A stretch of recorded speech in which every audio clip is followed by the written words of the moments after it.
პირეთერში და სანამ ჩვენს ძალიან ლამაზ სტუმრებს წარმოგიდგენთ, მანამდე გეტყვით იმას, რომ Geo Fashion Lab-მა იზრუნვა დღეს ჩვენი წამყვანების ჩაცმულობაზე. Geo Fashion Lab-ი არის მაღაზია, რომელიც აერთიანებს ქართულ დიზაინერებს და თუ მოიხიბლებით ჩემი მანუ და ირმას ჩაცმულობით, აუცილებლად მოიძიეთ Instagram-ზე და Facebook-ზე Geo Fashion Lab-ი ჩაწერეთ, გამოიწერეთ და მიწერეთ მაღაზიის წარმომადგენლებს. როგორი კაპრაჩული გოგოები და მოკლედ რაც შეეხება ჩვენი გადაცემის მესამე თემას, ეს არის ოჯახური ცხოვრება, პრობლემები, განქორწინება და ასე შემდეგ, რადგან თანამედროვე ცხოვრებაში ძალიან რთულია შევინარჩუნოთ ქორწინება და განსაკუთრებით ბედნიერი ქორწინება, წყვილები ძალიან ბევრ პრობლემებს ხვდებით, რაც განსაკუთრებით პირველ წლებში თანაცხოვრების პერიოდში ვლინდება და მოდი ამ თემებზე ვისაუბროთ. ხო და მაგიტო გიკვირთ მე რომ ახალგაზრდები აღარ ქორწინდებიან. არ გვიკვირს, მე არ მიკვირს. არა, მე არ მიკვირს, არ ქორწინე, მე მიკვირს რომ არ ქორწინებდებიან და მე ძალიან მარტივად მაინც შორდებიან. აი ეს დაუქორწინებლად არიან ერთად და მე ისე მარტივად შორდებიან ერთმანეთს, ვითომ მე ამ ხანდაკს ვერ შორდები ასე რაღაც წლები რომ აკავშირებს, როგორც დღეს ოჯახები ინგრევა და ეს მე მართლა მაწუხებს ნამდვილად.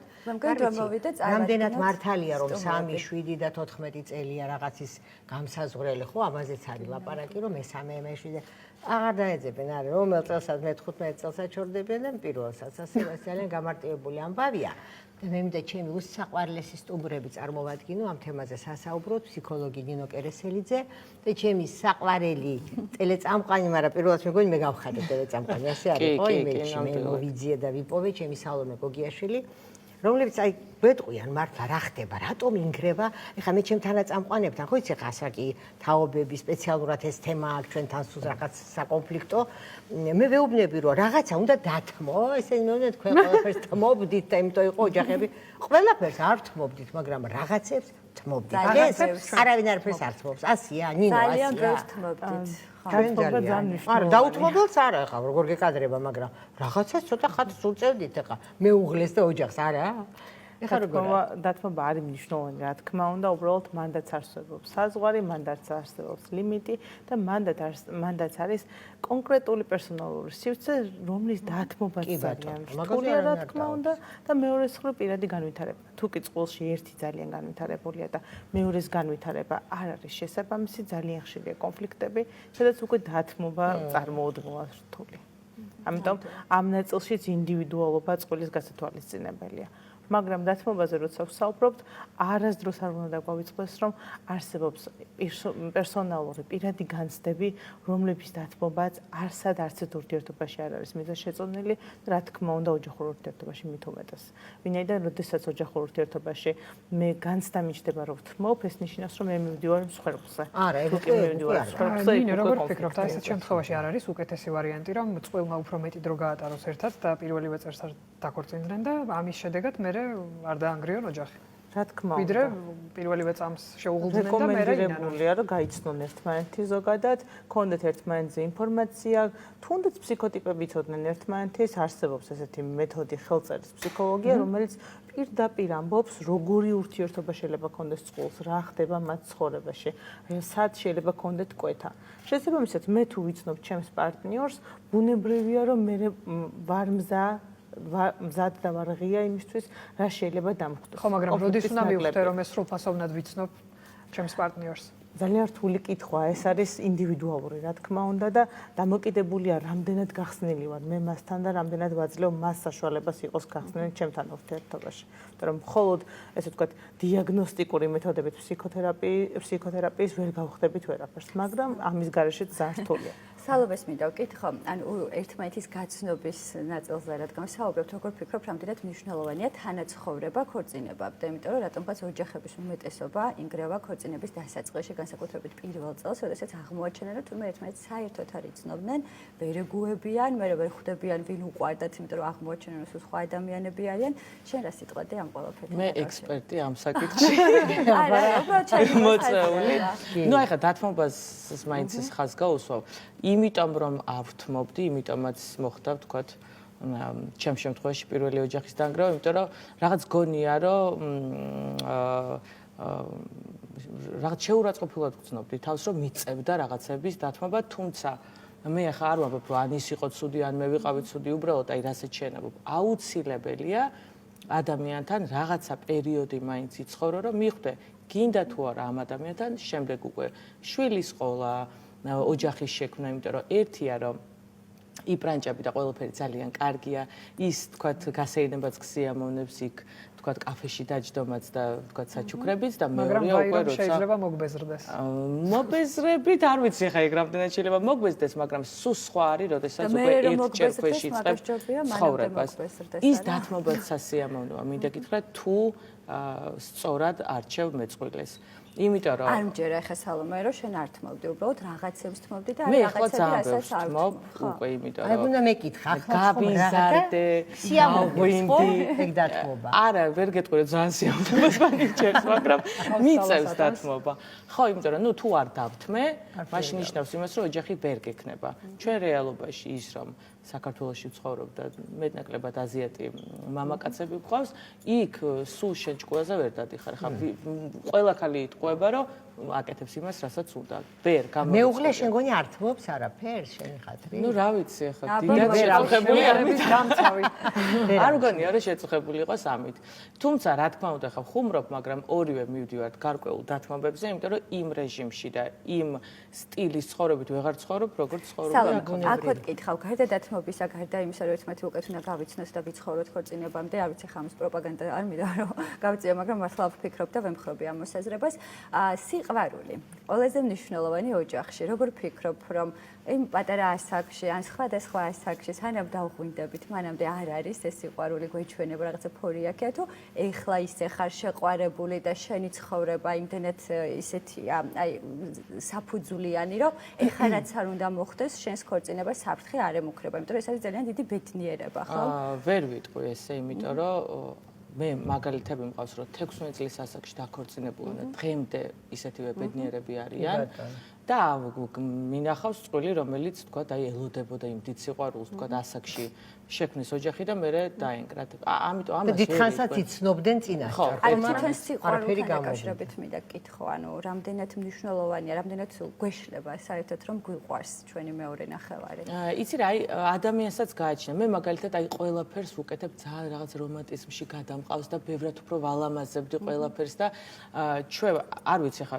ქალებს ზოგადად ესე აქვს თუ მარტო მე მაგ აი ვიღაცა ადამიანს რო გავიცნობდი ბიჭს ბევრად უფრო ლამაზად ვხატავდი ჩემ მეგობრებთან რაღაცებს ვიგონებდი რომ აი ესე აკეთებს ის ამ დროს რეალურად არ აკეთებდა ანუ მე მინდოდა რომ ის ესეთი ყოფილიყო მე რაღაც მომენტში ვიჯერებდი და მე ვეჯახებოდი რომ არ არის ეს ის რაც მე აქამდე მოვიგონე შენ თვითონ გიკვირდა მე თვითონ მიკვირდა და ძალიან ნაწყენი ვრჩებოდი ეგ თვისება ბოლომდე ანუ საკუთარი თავი გიცრუებდა იმეც ხო იმიტომ რომ აი რაღაცა იდეალურს კი არ ვეძებდი მაგრამ აი რაღაცა კინოს პერსონაჟს ვეძებდი რომელიც იქნებოდა ძალიან რომანტიკურ რაღაცები ეცოდინებოდა ისეთი რა ქალს რაც გვსიამოვნებს და რეალურად ესეთები არ არიან თან ამ სოციალურმა ქსელმა საერთოდ მოსპო ყველაფერი. ნინოს მინდა თან მკითხო. აი სიყვარული რამდენად მნიშვნელოვანია ამ ნაწილში. პირიქით უფრო მტკივნეული ხომ არ არის, როდესაც ძალიან უყვართ ერთმანეთი ოჯახის დანგრევა თუ პირიქით ხელის შემწყობი ყველაზე პირველი ის არის ფაქტი, რის გამოც მე შევინარჩუნოთ ოჯახი. ახლა საომეც რო საუბრობ და ძალიან საინტერესო ასპექტია სიყვარული. ვინაიდან მე შეიძლება მივხვდე მიყვარს ადამიანი ბევრი კრიტერიუმით.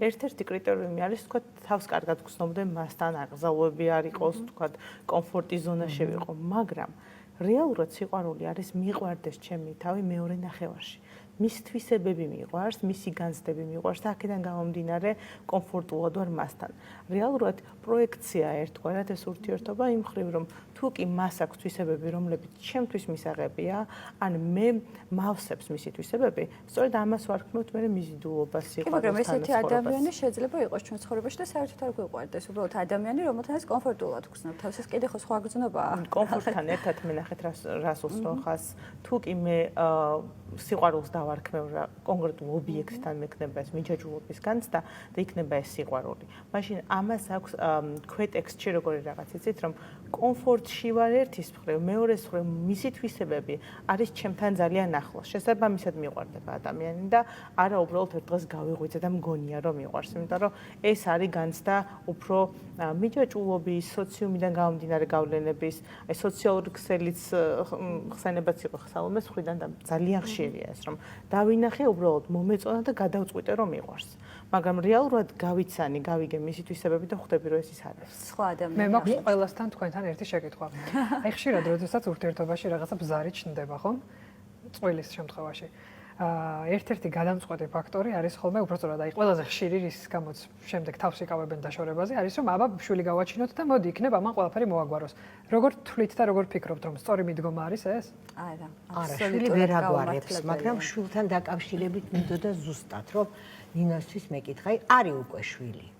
მე არ ვამბობ, რა თქმა უნდა, იმ მდგომარეობას თავიდანვე აპრიორი გამოვრიცხავ, რომ იქ არის დაფების წყმევა და ხმამაღალი საუბარი და ბავშვი რაღაც სტრესულ გარემოში იზრდება, ეს გამოვრიცხოთ, მაგრამ აი ცოტა გაგრილდა რა ეს ურთიერთობა და არ არის ის, რაც იყო დაუშვათ პირველი 3 წელი. და კრიზისია, ეს 3 წლის კრიზისი და ბავშვია სახში. რა უნდა ვქნათ, რა ჯობია? ეხლა ახლანდელი ფსიქოლოგები უყოლ ამბობს, რომ მაინც ჯობია გავშორდეთ, ბავშვი ჯანმრთელად გაიზრდება, დედა აკავს, მამა იკავს, მაგრამ რა დღეში ამ დროს პატარა, რომელსაც დედაც და მამაც ერთად უნდა, ეს ხომ ფაქტია. რატომ შეიცვალა ეს დამოკიდებულება ფსიქოლოგების ბავშვის მიმართ? პირველ რიგში, ბავშვის აღქმა არის ძალიან მნიშვნელოვანია. ბავშვი არის პიროვნება ჩასახვის მომენტიდანვე და ის არის უკვე შემდგარი ადამიანი.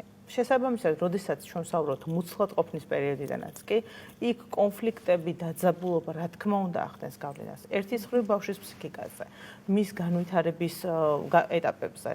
გარდა ამისა, თუ კი კონფლიქტურ სიტუაციას ბავშვი ესწრება სახლში, ერთადერთი აზრი, რომელიც მას უჩნდება თავში არის მე ვარ დამნაშავე. ჩემი ბრალია და მე შემიძლია ასობით მაგალითი გითხრათ ჩემი პრაქტიკიდან, როდესაც ბავშვი მოდის თვით დაზიანებით ჩემთან. მართლა? როდესაც იყო ფაქტი, რომ ბავშვმა ძალიან სერიოზული თვითდაზიანება მიიყენა, მხოლოდ და მხოლოდ იმის გამო, რომ დაინახა მამა როგორ უტყავდა დედას. არა, ხა თუ ურტყავდა და ხო, მან და ეს არისო ტაფების როლო და უმეტესად ასე მხოლოდ უკაცრავად ჩავარ, ეგ უფრო მეპათოლოგება, ქალი რომელიც არ ვიცი რის გამო, მაგრამ ჩერდება ეგეთ იმაში, გარემოში, რომ გირტყავენ იქ რაღაც ზალადობა, აი ნუ არ მესმის ეგ რომ მან ორი სარგებელია. ნახეთ, ერთი არის რომ სადომაზო რადიკალზე მყოფი ადამიანები ხშირად მაზო რადიკალზე მყოფი არჩევს სადოს, შესაბამისად ქალების დიდ ნაწილს ეს რაღაც რომანტიკულადაც ეჩვენება და ხანდახან ფილმებიდან, წიგნებიდან რტყმევა ზუსტად რა ნაწილში. ეს სხვა თემა. მე ბავშვის გამო რა უნდა ვქნათ? მაინც ვეცადოთ რომ გადავიაროთ, შევაკოწიწოთ ეს ოჯახი და იქნება ამ 3 წლის რაღაცა კრიზისმა გაიაროს და მე შესაძლებელი გახდეს თუ არა. თუ უნდა ბავშვის გამო არ ვაკეთებთ არაფერს. თავიდანვე შევთანხმდეთ რომ არაფერი არ გეთდება ბავშვის გამო. და არც ბავშვი ვაჩვენთ, იმიტომ რომ შევინარჩუნოთ. ბავშვ დედა და მამა უნდა მხოლოდ იმ შემთხვევაში თუ ორივე წყვილის ნაწილი იქნება ბედნიერი. და არა ის რომ დედას აქვს ეგრეთ წოდებული ნიდი რაღაც საჭიროება რომ დარჩეს იმ მამაკაცთან და ეს გაამართლოს ბავშვის არსებობით. ამ დროს ჩვენ ბავშვს არაცნობიერ დონეზე ვაძლევთ კოდს, რომელიც მიყვება მთელი ცხოვრება და ის იწყებს აირჩიოს მამაკაცი ზუსტად მამის მსგავსი. ან რადიკალურად საპირისპირო. რაღაცა მე ამაში სწორედ ფსიქოლოგებს ეს რა არის? ორივე შემთხვევაში ისტრესება ბავშვი. არა, უყურე, ეხა აი მოდი გულახდილები ვიყოთ. ეხა დედა ჩემი და მამა ჩემიც კამათობდნენ გამიგია. მე დარეზოც ალბათ ხანდახან კამა მე ვიცი ეს რა უბედურება, როცა წარმოიდგენ რომ მამა შეიძლება წავიდეს. აი უცებ მიფიქრი ამაზე 1000 ერთხელ, მაგრამ აი რაღაცა წასულა მამა ჩემი გაბრაზებული სახლიდან და ეს იყო ქვეყნის ბოლო რომ აიმე მამიკო რო არ მოვიდეს დღეს სახლში, მე ალბათ გადავხტები. ჩემ ბრალი არ იყო, მე არ მქონდა ეგ გაცდა, მაგრამ უბედურება ხდებოდა. ასევე ჩემი შვილებიც რეზო რაღაცაზე ამიხირდებოდა, ცოტა შეიძლება წავკამათდებოდით და მე ვხედავდი სალომეს და ნატას თვალებს, რომ მაინც ხომ არ ჯობია გამოვრიცხოთ საბავშვო უხეშობა ოჯახში, დედა და მამა ბავშვს ყავდეს. ზოგადად ჯობია ორივე მშობელი ყავდეს ბავშვს, რა თქმა უნდა. ბაბუას და ბებიას არა, რა თქმა უნდა. ოღონდ ყველა თავისი როლით. ეს არის ძალიან მნიშვნელოვანი. დედას კონდეს დედის როლი, მამას მამის როლი. ეს სამწუხაროდ დღევანდელ მსოფლიოში იმდენად ასტრაფებულია რიტმი, რომ გვიწევს რომ აი როლები ხანდახან გავცვალოთ, შევცვალოთ. ამიტომ ეს იწვევს მე წყვილთა შორის სერიოზულ კონფლიქტს დავას და შემდგომ რა თქმა უნდა აისახება ბავშვის ფსიქიკურ ჯანმრთელობაზეც და ზოგადად ფონზე და დაძაბულობაზე. ამიტომ ორივე მშობელი იდეალურ შემთხვევაში კარგია, მაგრამ თუ კი არის მცირე მარცვალე მაინც იმის რომ ბავშვის ფსიქიკა ზიანდება, რა თქმა უნდა ჯობია ცალ-ცალკე ურთიერთობა და შემდგომ ბავშვის საუკეთესო ინტერესის გათვალისწინება. რა თქმა უნდა. რაც შეეხება რჩევებს, სალომე, რას მისცემდი, როგორ რჩევას მისცემდი ჩვენს მაყურებელს, ვისაც ახლა პრობლემები აქვს, გვიყურებს, როგორ მოიქცნენ, საკუთარი გამოცდილებით რა შეგიძლია რომ უთხრა? იცი რა, ყოველთვის ვერიდები ხოლმე ეგეთ დროს რჩევის მიცემას, იმიტომ რომ ჩემს თუ გადახედავთ ჩემს ცხოვრებას, ძალიან თვით ირონიული. ხო, არა, ნუ იმიტომ რომ აი ვთვლი რომ აი ძალიან სულელური ამბავია ამ დროს რჩევა მიცე, როგორ უნდა მიცე რჩევა. მე მაგალითად, ჩემი მეგობარიც კი რომ აძლევს რჩევას, საერთოდ არ ვთვალისწინებ, ვუსმენ, მაგრამ მაინც იმას ვაკეთებ, რაც მე მინდა, იმიტომ რომ როგორ გითხრათ, ოჯახი ძალიან ინტიმური რაღაც, იქ ისეთი დეტალები შეიძლება იყოს, რასაც უბრალოდ არ ყვებოდე და რაღაცა გაწუხებდეს. მე შეიძლება რაღაც ისეთი რჩევა მოგცე დაალაგებული ჭკვიანი, მაგრამ აბსოლუტურად არ მოერგოს შენს ოჯახს და შენს პირადს. უბრალოდ, ნუ ერთს ვიტყვი, რომ რა თქმა უნდა, ძალიან კარგია თუ გააქვთ იმის ფუფუნება, რომ ხო, იყოთ და მოითმინოთ რაღაცები და ამის ხარჯზე თქვათ ოჯახი შეინარჩუნოთ, იმიტომ რომ ძალიან ბევრ რამეზე კაცებს არ გულისხმობ, ქალებს გვიწევს თვალის დახუჭვა, რაღაცების მოთმენა, რაღაცების გატარება, მაგრამ ვიცით რომ ამის ხარჯზე მაინც რაღაც მომენტში ბედნიერები ვართ და შვილები კარგად გყავს, ხო? შვილები კარგად არიან, ეგ არის მთავარი, მე რომ მკითხო, ეგ არის მთავარი და საერთოდ აი ბებიების და ძიძების როლი ბავშვების აღზრდაში რამდენად დიდი უნდა იყოს. დღეს დედებს საერთოდ აღარ ცალიათ ბავშვებისთვის, მოდი ეგეც ვაღიაროთ, ხო? კი. მარტივად მინიმალური, ვინაიდან ყველას აქვს თავისი როლი და დედის როლი არის დედისთვის განკუთვნილი. ვერავინ ვერ შეცვლის დედამიწაზე, ბებიის როლი არის გათამამება, გვერდში დგომა, ემპათია მაქსიმალურად. საღვთო როლი არის ყოფნა გადასაი მართლა რაც ახლა ნინომ თქვა არაფერი საერთოდ ვალდებულება არ გაქვს მარტო სიყვარული და კაი დროს წარება ბავშვებისთვის ყველაფრის უზრუნველყოფა. ნინო, რაც შეეხება კრიზისულ პერიოდებს ქორწინებაში, მაინც რომელი ეტაპია პირველი წელი, მე-7 ამობენ 3-7-14 პირველი წელიც რა თქმა უნდა, მე ვიტყოდი რომ ეს არის ინდივიდუალური და წყვილზეა დამოკიდებული. რამდენად ცდილობს წყვილი ერთმანეთის განვითარებას. უფრო მეტად მითია, ვინაიდან თუ კი ვიტყვით იმას, რომ წყვილი ერთმანეთს ავითარებს, თუ კი ვიტყვით, რომ წყვილი არ დუნდება და არ დუნდება შეგულისხმობ, რომ всё მოვიყვანეთ სოლათან, გავთხოვდი და მორჩა ყველაფერი.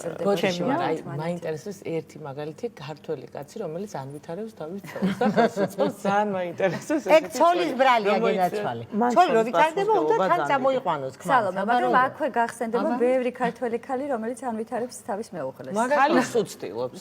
იმიტომ რომ ქალის პრესტიჟია, რომ კარგი კაცი ყავდეს გვერდით და კაცს მეტწილად და მე ეგეთებს ვიცი რომ ქმარი ძალიან ცდილობს და კაჩავს ცოლს ასეთებიც ხდება. ამდენი სტუმარი ყოლია ჩვენ ძლიერი ქალები, გუშინ მაგალითად ძლიერი ქალი სხვა არის, მაგრამ კაცს მე მგონია რომ არ უხარია, როდესაც ყავს ძალიან ძლიერი თავის თავზე წარმატებული ქალი. არ მგონია რომ ეს რადიკალურად როგორ შეიძლება კომპლექსის ამბავია და ეგობა კომპლექსია მართლა. დედის როლი როგორც ფუნქციონირებს საქართველოში და ვიცით რომ ჰიპერმზრუნველი დედები არიან, შესაბამისად შეიძლება მოლოდინი შეიქმნას, რომ შენზე ძლიერი არ უნდა იყოს შენი მეუღლე. რა თქმა უნდა არის გავრცელებული, მაგრამ თუ კი დღეს გადავხედავთ ზოგად ფონს, ნამდვილად არის რომ ხარდაჭერი წყვილი ოჯახები ჩემს სამეგობროში ძალიან ბევრი ცნობილი სახე, ანუ ესე ვერ ვიტყვი რომ ცალსახად მხოლოდ ქალები ზრუნავენ კაცებზე არ არის. და მაინც რა უნდა ვქნათ, რომ ასეთი მაღალი პროცენტი არ იყოს დანგრეული ოჯახების. ერთმანეთს მოусმინოთ, პატივიცეთ ერთმანეთის აზრს, შეიძლება არ ვიღებდეთ, მაგრამ მოსმენა მნიშვნელოვანია. ნინო, აი აქვე გამიჩნდა ერთი შეკითხვა. კარგია და სწორია, როდესაც ერებიან ოჯახის სხვა წევრები, რაიმე პრობლემა როდესაც ჩნდება, არის მაგალითად დედამთილები, როდესაც წვირს ყოფენ საქმეში, როდესაც ვიღაც ნათესავი გამოვარდება. აი როგორ ყოფენ, თუ კეთილად ყოფენ, კიდე არ აუშავს თუნდაც შედუღაბება. მსგავსი ჩარევა არის, რა თქმა უნდა, ნეგატიური გავლენის მქონე. კეთილად ჩარევაც კი, თუ კი მგონია რომ კეთილად ვერები, მაინც უდათ ვერები ვინაიდან წყვილის საქმე არის წყვილის საქმე, რომელსაც თუ კი იქ რა თქმა უნდა ხა ძალადობაზე არ ვსაუბრობ, თუ კი იქ რაიმე პრობლემა არსებობს, არსებობენ წყვილთა თერაპევტები. ბევრნი ვართ საქართველოში, მოგმართეს და დაგეხმარებით მაქსიმალურად ობიექტურად იქიდან გამომდინარე რომ კონფიდენციალურად რა თქმა უნდა უღრმესი მადლობა ჩემო კარგებო. აი უღრმესი მადლობა ბოდიში რომ შევწყვიტეს, მაგრამ რას ვიზავთ ასეთი მდგომარეობა მე ველოდები იმ წყვილს რა, აი კაცი რო ამიხარებს. არის მოგიწევთ კიდევ არაერთხელ და იმედია რომ მოხვალ ყოველთვის და დიდი მადლობა. ჩვენს დავემშვიდობოთ ჩვენს მაყურებელს, ხვალ გვაქვს ძალიან საინტერესო თემები და მუსიკალური პარასკევი, ასე რომ გელოდებით. ხვალ ვიმღერებთ და ვიცეკვებთ. დაგვამდე, ნახვამდის.